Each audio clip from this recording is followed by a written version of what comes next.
And do not send away those who call upon their Lord morning and afternoon, seeking His countenance. You see, there were some companions that were poor, and some companions who didn't really have social status. And the mushrikeen of Makkah, they said to the Prophet ﷺ that send these people away if you want us to sit with you. So Allah subhanahu wa ta'ala revealed that no, you cannot send them away. Why? Because they call upon their Lord in the morning and in the afternoon. And they seek His face. Not upon you is anything of their account, and not upon them is anything of your account. So were you to send them away, you would then be of the wrongdoers. So we see here that dhikr is mentioned, remembering Allah morning and evening. And such people are worthy of the companionship of the Prophet ﷺ. You see, in the morning and in the evening, we usually become very busy. But the person who manages to remember Allah in the morning and in the evening, it shows that Allah subhanahu wa ta'ala is most important to them. And also remember that the Prophet ﷺ said that I sit in the company of the people who remember Allah from morning prayer until the sun rises is dearer to me than I emancipate 4 slaves from the children of Ismail. And that I sit with the people who remember Allah from Asr prayer until the sun sets. This is dearer to me than that I emancipate 4 slaves. So we should also be of those who remember Allah in the morning. These days, a lot of people, after they eat suhoor, they're not able to sleep right away. So make use of that time and remember Allah. Wait until the sun rises and then pray and then perhaps take a nap. وَكَذَلِكَ فَتَنَّا بَعْضَهُمْ بِبَعْضٍ. And thus we have tried some of them through others, that the disbelievers might say, is it these whom Allah has favored among us? Is not Allah most knowing of those who are grateful? وَإِذَا جَاءَكَ الَّذِينَ يُؤْمِنُونَ بِآيَاتِنَا فَقُلْ سَلَامٌ عَلَيْكُمْ. And when those come to you who believe in our verses, say, peace be upon you. Your Lord has decreed upon Himself mercy. كَتَبَ رَبُّكُمْ عَلَى نَفْسِهِ الرَّحْمَةِ. That any of you who does wrong out of ignorance and then repents after that and corrects himself, indeed He is forgiving and merciful. Allah is forgiving and merciful to such people. So we should repent from our sins. We should try to correct and improve ourselves at all times and do istighfar for sins morning and in the evening. We learn in a hadith that Allah subhanahu wa ta'ala stretches out His hand during the night so that the people may repent for the sins committed from dawn until dusk. In this hadith we learn that the sins that we have committed all day long, then in the night we get the opportunity to seek forgiveness from Allah subhanahu wa ta'ala for all of those sins. And then it's not over. The hadith continues that Allah stretches out His hand during the day so that the people may repent for the sins committed from dusk to dawn. Meaning any sins that were committed at night, you have the opportunity to seek forgiveness for them during the day. So this means that any time we commit a sin and we realize, then don't just sit with that guilt. Ask Allah to forgive you. The Prophet ﷺ said, whoever is good in what remains of this life, then he will be forgiven for what has passed. And whoever does evil in what remains of his life, meaning he deliberately does not repent, does not change himself, does not do islah, then he will be punished for what passed and what he does later. And thus do we detail the verses, and thus the way of the criminals will become evident. Say, indeed, I have been forbidden to worship those you invoke besides Allah. Say, I will not follow your desires, for I would then have gone astray, and I would not be of the rightly guided. Say, indeed, I am on clear evidence from my Lord, and you have denied it. I do not have that for which you are impatient. The decision is only for Allah. He relates the truth, and He is the best of deciders. Say, if I had that for which you are impatient, meaning you want me to bring the punishment right away? If I could do that and I did that, then the matter would have been decided between me and you. But Allah is most knowing of the wrongdoers. وَعِنْدَهُ مَفَاتِحُ الْغَيْبِ لَا يَعْلَمُهَا إِلَّا هُ. And with Him are the keys of the unseen. None knows them except He. So the real unseen is known only to Allah. And He knows what is on the land and in the sea. Anything, big or small, that is somewhere on the earth, or it is somewhere in the ocean, Allah subhanahu wa ta'ala knows about it. And we barely know of what is on the land, of what exists in the sea, of what exists in the water. It is said that we know more about the surface of the moon than we know about the surface of the ocean bed. Not a leaf falls, but that He knows it. And no grain is there within the darknesses of the earth, and no moist or dry thing, but that it is written in a clear record. Not only does Allah subhanahu wa ta'ala know about everything, He has also recorded everything. And we admire the knowledge of people so much that, oh, it's amazing how much they know.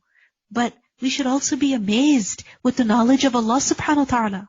Because the knowledge of people, no matter how much they know, it becomes outdated very soon. It becomes discredited within very short periods of time.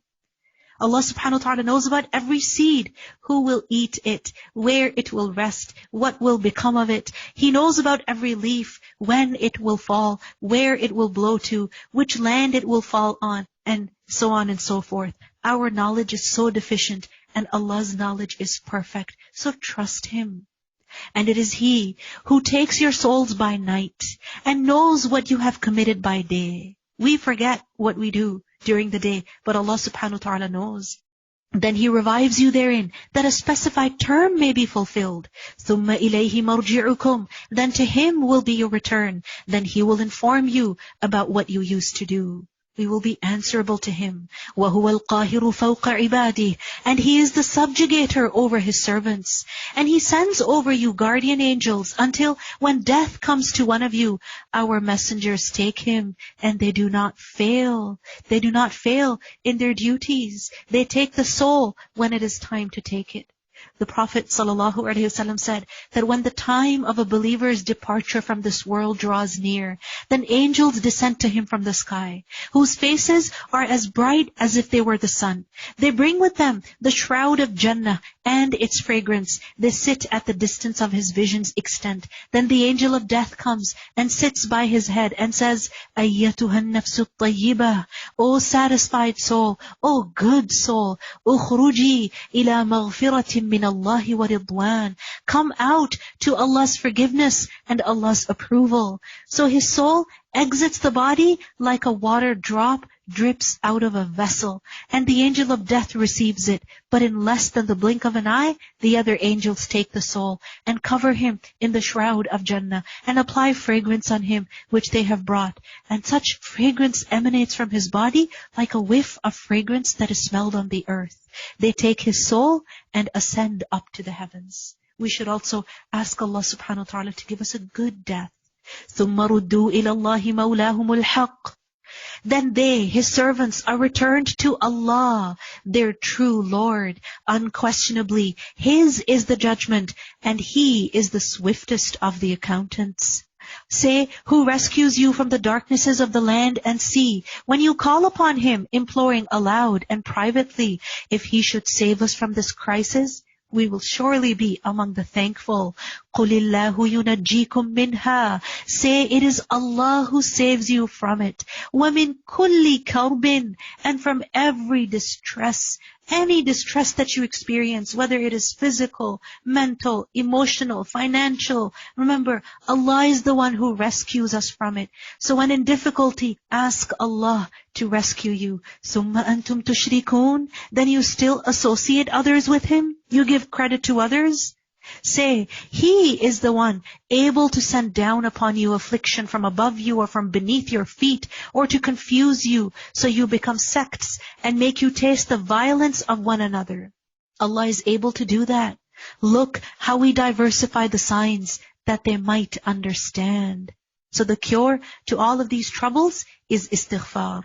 But your people have denied it, while it is the truth. Say, I am not over you a manager. لِكُلِّ نَبَإٍ مُسْتَقَرٍ وَسَوْفَ تَعْلَمُونَ. For every happening is a finality. There is a fixed time for it, and you are going to know. Our problem is that we get very hasty. We find waiting extremely hard. But we need to become patient. We need to remember that whatever is going on is happening by Allah's will. And there is a fixed time that Allah subhanahu wa ta'ala has already set for it. You see, when a woman is pregnant, the pregnancy is hard, but the pregnancy has its term. It cannot be delayed and it cannot be shortened. And so when we are going through any difficulty in our lives also, let us not become impatient. You see, we make one dua and we say our problem should go away like this, in an instant. But that's not how things are. There is a لِكُلِّ نَبَإٍ مُسْتَقَرٍ. For every happening is a finality. Meaning for everything that occurs is a term when it will come to an end.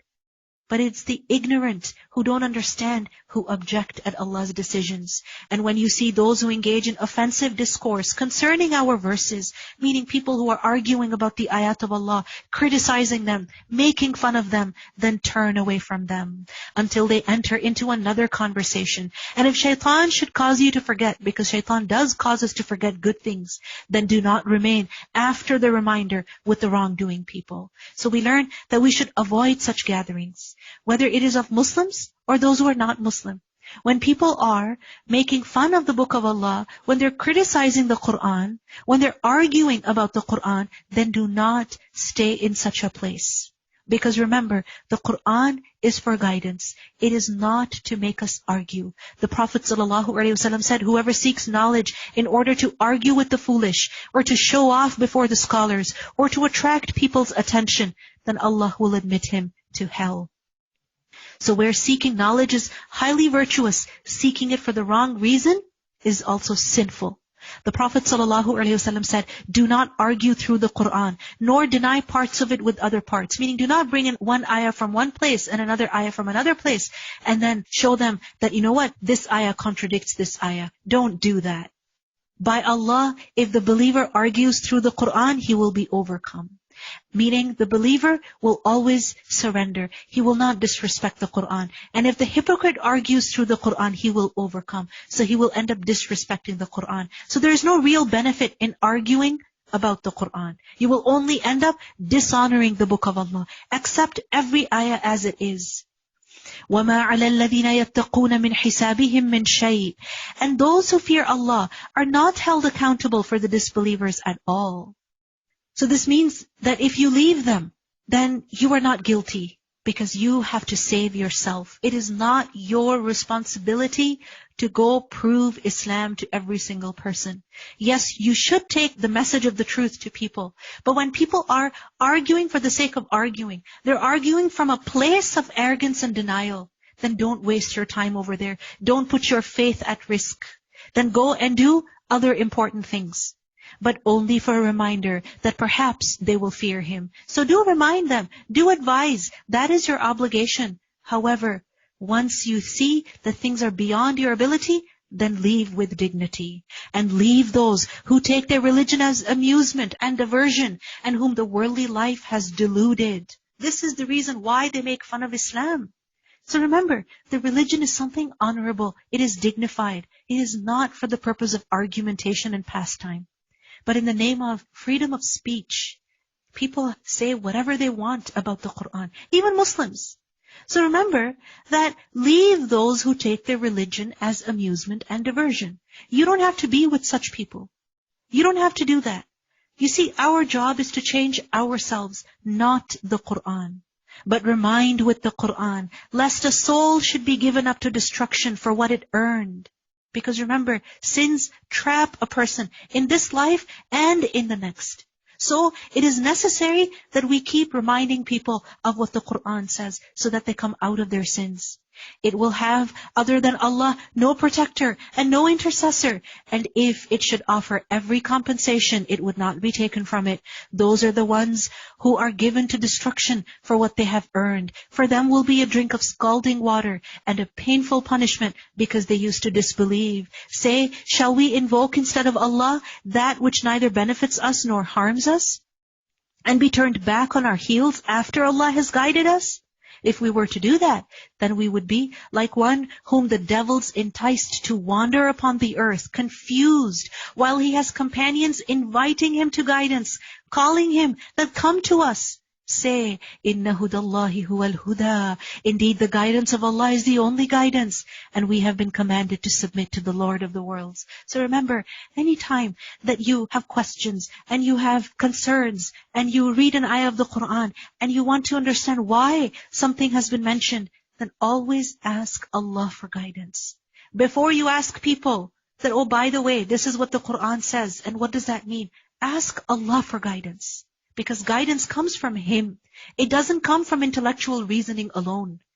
وَأَنْ أَقِيمُوا الصَّلَاةَ وَاتَّقُوهُ, and to establish prayer and fear Him. And it is He to whom you will be gathered. And it is He who created the heavens and earth in truth. And the day He says be, and it is, His word is the truth. And His is the dominion on the day the horn is blown. He is the knower of the unseen and the witnessed. And He is the wise, the acquainted.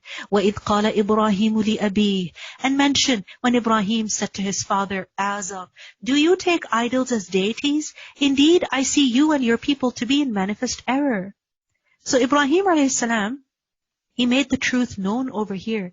And this was not disrespectful. Speaking the truth is not being disrespectful. It is the way in which we speak that may be disrespectful. And thus did we show Ibrahim the realm of the heavens and the earth, that he would be among the certain in faith. Ibrahim a.s., he was Allah's friend. He was devout before Allah subhanahu wa ta'ala.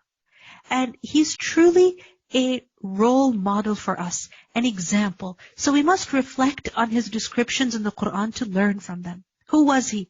He was not of those who commit shirk. He was a Muslim. He fully surrendered to Allah. He was Allah's friend. And he is an excellent example. Allah says, قَدْ كَانَتْ لَكُمْ أُسْوَةٌ حَسَنَةٌ فِي إِبْرَاهِيمَ. So when the night covered him with darkness, he saw a star. He said, this is my Lord. But when it set, he said, I like not those that disappear. And when he saw the moon rising, he said, this is my Lord. But when it set, he said, unless my Lord guides me, I will surely be among the people gone astray. And when he saw the sun rising, he said, this is my Lord. This is greater. But when it set, he said, O my people, indeed I am free from what you associate with Allah. Indeed, I have turned my face toward He who created the heavens and the earth, inclining toward truth. And I am not of those who associate others with Allah. And his people argued with him. He said, do you argue with me concerning Allah while He has guided me? And I fear not what you associate with Him, unless my Lord should will something. Meaning, no matter how much you threaten me that your idols are going to harm me because I have rejected them, your threats are not going to harm me at all, unless and until Allah should will something. My Lord encompasses all things in knowledge. Then will you not remember? So this is a beautiful lesson for us, because sometimes people do threaten us and we begin to feel afraid because of their lies. So in this ayah is so much encouragement that don't fear the empty threats of people. Sometimes what people say is just words. It's shallow. It doesn't have any truth to it. What is true and real is what Allah subhanahu wa ta'ala says. So put your trust in Allah and don't fear what people say. وَكَيْفَ أَخَافُ مَا أَشْرَكْتُمْ. And how should I fear what you associate, while you do not fear that you have associated with Allah that for which He has sent down to you no authority?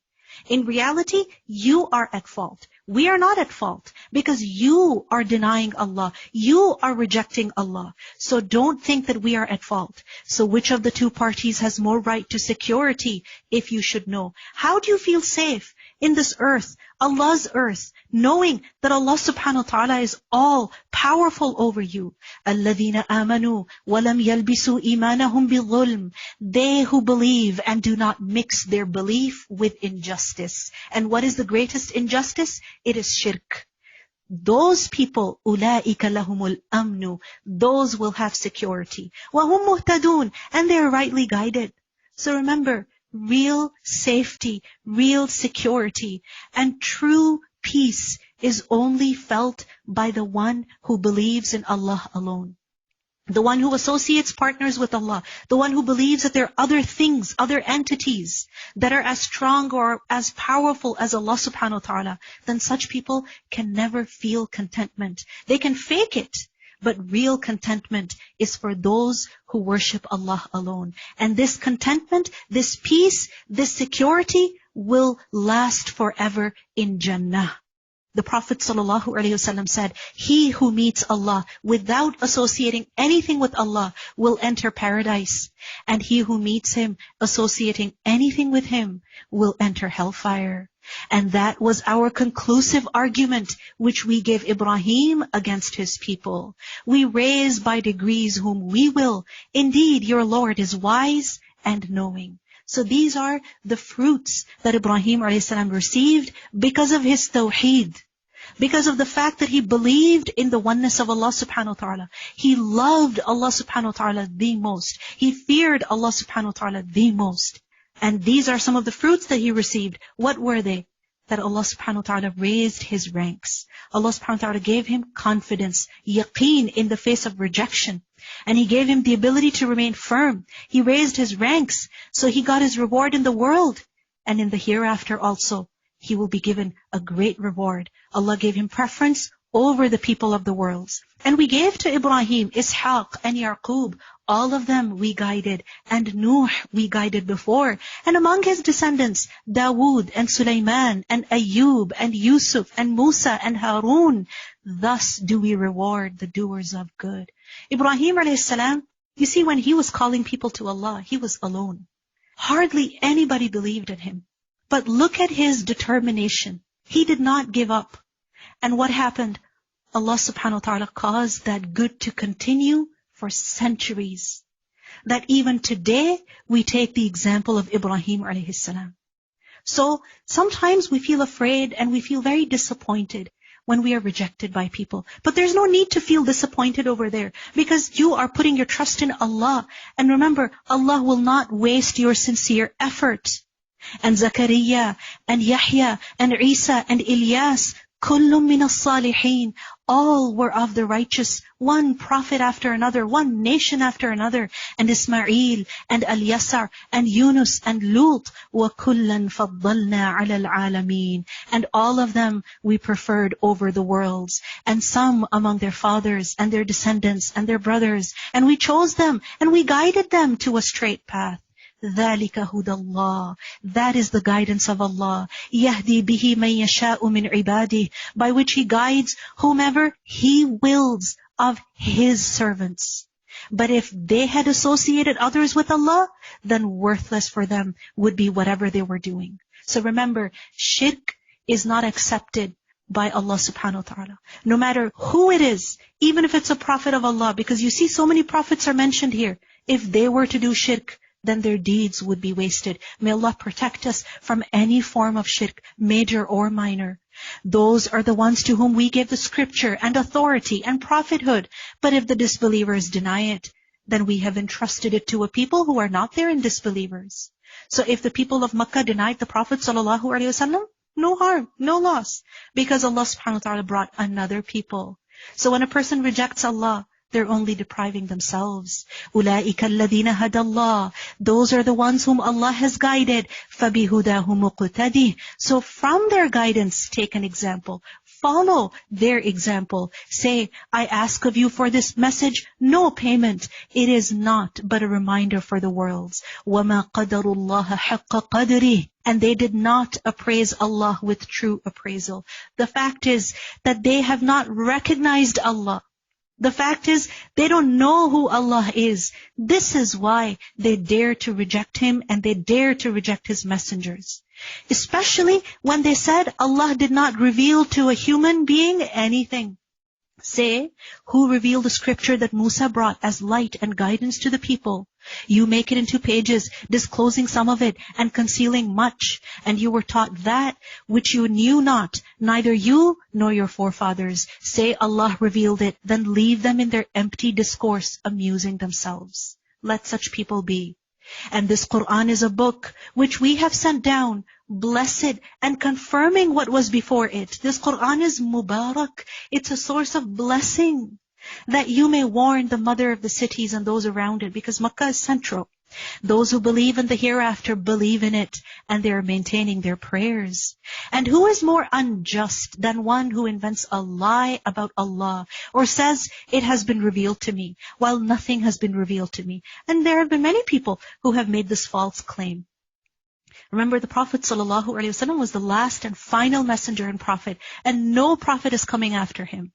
And one who says, I will reveal something like what Allah revealed. Meaning those who say, oh, this Quran, it's nothing. We can also produce something like it. Such people are greatly unjust. And if you could see when the wrongdoers are in the overwhelming pangs of death, while the angels extend their hands saying, discharge your souls, today you will be awarded the punishment of extreme humiliation for what you used to say against Allah other than the truth, and that you were towards His verses being arrogant.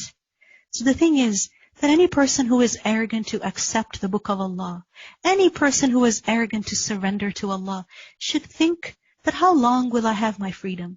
How long am I going to live? Eventually I am going to die. And is it not safer to believe in Allah? Yani, what's the harm? What is really the harm? If I believe in the hereafter, if I believe in Allah, how does it damage me? How does it harm me? It doesn't harm at all. In fact, the healthy boundaries that Islam gives, for instance, they only benefit a person. So those who live with such arrogance, look at their end. It is horrible. The Prophet ﷺ said that when the disbeliever slave is about to depart this world and move to the hereafter, angels come down to him from the heavens with dark faces, bringing sackcloth from hell. They sit in front of him as far as the eye can see. Then the angel of death comes and sits at the head and says, O evil soul, come out to the anger of Allah and His wrath. Then it cowers within the body, meaning the soul, it goes and tries to hide within the body and is dragged out like an iron skewer is passed through wet wool. Yani, what do you think is going to happen to that wool? It's going to be torn to shreds. It's so painful. It will be said to them, and you have certainly come to us alone, individually, as we created you the first time, and you have left whatever we bestowed upon you behind you. Everything you had, gone. It's in the past, and we do not see with you your intercessors, which you claimed that they were among you associates of Allah. It has all been severed between you, and lost from you is what you used to claim. So this is a reality, that every person will be alone on the Day of Judgment, without the support of their family, without the support of their wealth, or their worldly privileges, or their false beliefs and their claims. Each person will be alone. So each person should be concerned about that meeting. Indeed, Allah is the cleaver of grain and date seeds. He brings the living out of the dead and brings the dead out of the living. That is Allah. So how are you deluded? He is the cleaver of daybreak and has made the night for rest and the sun and moon for calculation. That is the determination of the exalted in might, the knowing. And it is He who placed for you the stars, that you may be guided by them through the darknesses of the land and sea. We have detailed the signs for a people who know. And if you think about it, the world is such a perfect home for us. And even though we are surrounded by so many things that could destroy life on earth, yet we are so safe. So safe. So who is enabling all of this? Who has made all of this? And it is He who produced you from one soul and gave you a place of dwelling and of storage. And this isn't the grave. We have detailed the signs for a people who understand. And it is He who sends down rain from the sky, and we produce thereby the growth of all things. We produce from it greenery, from which we produce grains, arranged in layers. And from the palm trees of its emerging fruit are clusters hanging low. And we produce gardens of grapevines and olives and pomegranates, similar yet varied. Look at each of its fruit when it yields, and at its ripening. Indeed, in that are signs for a people who believe. Notice how when the fruit bunches are mentioned, the fact that they are hanging low is also mentioned. So Allah subhanahu wa ta'ala has not just created provision for us, He has also made it accessible to us. This is Allah's mercy. And we are told over here, look at the fruit when it yields and at its ripening. So when you eat your fruit salad today, inshallah, with your iftar, make sure that you also reflect on the food that you eat. Appreciate the colors, the textures, the fragrance. وَجَعَلُوا لِلَّهِ شُرَكَاءَ الْجِنِّ وَخَلَقَهُمْ. But they have attributed to Allah partners, the jinn, while Allah has created them. This was the mushrikeen of Arabia, and have fabricated for Him sons and daughters without knowledge. Exalted is He, and high above what they describe. He is originator of the heavens and the earth. How could he have a son when he does not have a companion? And he created all things. And he is of all things knowing. That is Allah your Lord. There is no deity except Him, the creator of all things. So worship Him. And He is disposer of all things. So put your trust in Him. لا تدركه الأبصار. Vision perceives Him not, but He perceives all vision. And He is the subtle, the acquainted. So anywhere we see, anywhere we look, Allah subhanahu wa ta'ala knows what we're looking at. So guard your vision. There has come to you enlightenment from your Lord. This Quran is an invitation. So, O people, reflect. Think about it. So whoever will see does so for the benefit of his soul. And whoever is blind does harm against it. And say, I am not a guardian over you. I can only tell you. And thus do we diversify the verses. Yet the disbelievers will say, you have studied. Meaning, they only increase in their denial. When the Prophet ﷺ recited the Quran to them, they said, oh, you learned this and this from such and such. And so we may make the Quran clear for people who know. Follow, O Prophet, what has been revealed to you from your Lord. There is no deity except Him. And turn away from those who associate others with Allah. Don't listen to them. But if Allah had willed, they would not have associated. And we have not appointed you over them as a guardian, nor are you a manager over them. And do not insult those they invoke other than Allah. Do not insult their idols. Do not insult their gods, lest they insult Allah in enmity without knowledge. And then you will be a cause of that. So even when you are responding to people who show hate to Islam, be dignified. Thus we have made pleasing to every community their deeds. Then to their Lord is their return, and He will inform them about what they used to do. And they swear by Allah their strongest oaths, that if a sign came to them, they would surely believe in it. Say, the signs are only with Allah. And what will make you perceive that even if a sign came, they would not believe? Meaning their demand for miracles is only an excuse. وَنُقَلِّبُ أَفْئِدَتَهُمْ وَأَبْصَارَهُمْ كَمَا لَمْ يُؤْمِنُوا بِهِ أَوَّلَ مَرَّةٍ. And we will turn away their hearts and their eyes, just as they refused to believe in it the first time. وَنَذَرُهُمْ فِي طُغْيَانِهِمْ يَعْمَهُونَ. And we will leave them in their transgression, wandering blindly. So remember, a person who shows arrogance towards Allah and His book and His messenger, then such people, because of their arrogance, they're turned further away in their misguidance, because Allah does not like arrogance. But a person who comes from a place of genuine and humble curiosity, then such people, Allah subhanahu wa ta'ala also guides them. May Allah subhanahu wa ta'ala protect us from arrogance, and may Allah subhanahu wa ta'ala make us His humble servants who seek His approval. Ameen.